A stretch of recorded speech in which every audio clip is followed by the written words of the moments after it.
First day having everybody here. Yep. Veterans, rookies. Looks like a lot of teaching today. Yeah. Yeah. Day one, I mean, good energy. Big installs last night.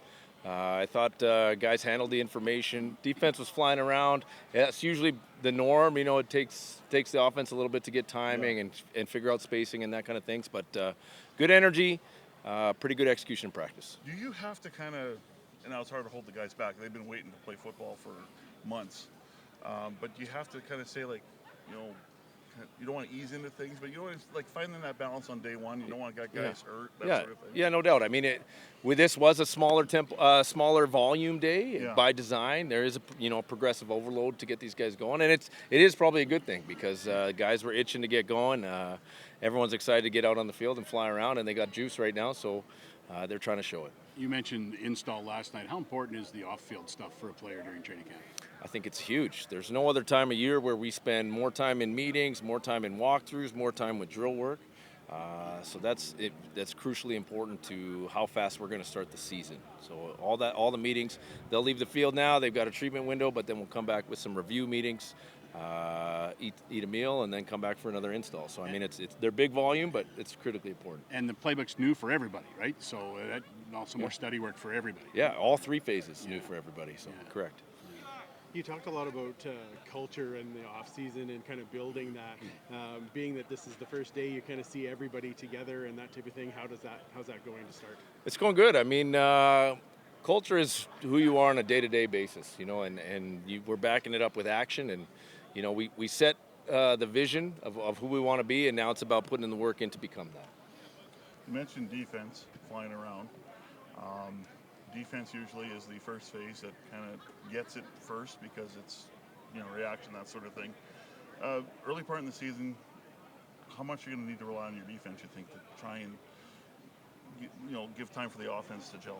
Yeah, I mean, I think, you know, we are going to be leaning on them. You know, I wouldn't count out our offense. We've got some dudes over there, but, you know, you just said it, defense usually does start faster. We're going to lean on them, and you know, there'll be a time when they're going to lean on our special teams and we're going to lean on our offense as well. But, you know, we got a lot of guys, a lot of vets over there, a lot of guys that know how to play and know how to win, and they're going to be critical. You know, I would say your receiving core was I don't know, people were concerned about it a little bit. I still thought it was a really good core. They didn't get Alex Hollins. And does it just stand up a few inches taller with a threat like that? Yeah, for sure. I mean, you know, he's a vertical threat who's familiar with the offense. So that's... you know, it's a bookend to the other side of Dunbar on the other side. So, I mean, I think you got guys, you got Curley in there, you got Kaon, you got Arkell Smith ready to take a step. You got some guys that are ready, and they got to gel, they got to put the work in, but we're looking for big things. Talked about offense and defense. You were special teams for so long. How do you feel about kind of having to blend that role when you're doing special teams, head coach, all those types of things? Yeah, I mean, I'm definitely still involved with it. You know, we've got a lot of guys that are involved. Des Cotillier does a great job with it as well. But, you know, having to play against this squad last couple of years, there's a lot of dudes that can cover kicks on this football team. You know, we've got some really good specialists. You know, bringing Cody in here as well to work with the young kickers, I think is invaluable. And, you know, Luke Burton-Krahn is a beast at long snapper. So just looking forward to working with this group and seeing what we can do. What makes Luke so good as a long snapper? Well, he's good enough to play D-end in this league. So he was a D-end at UBC. He's the best cover long snapper in the CFL. You know, we're asking him to do a bunch of other stuff as well, but the guy's a pro.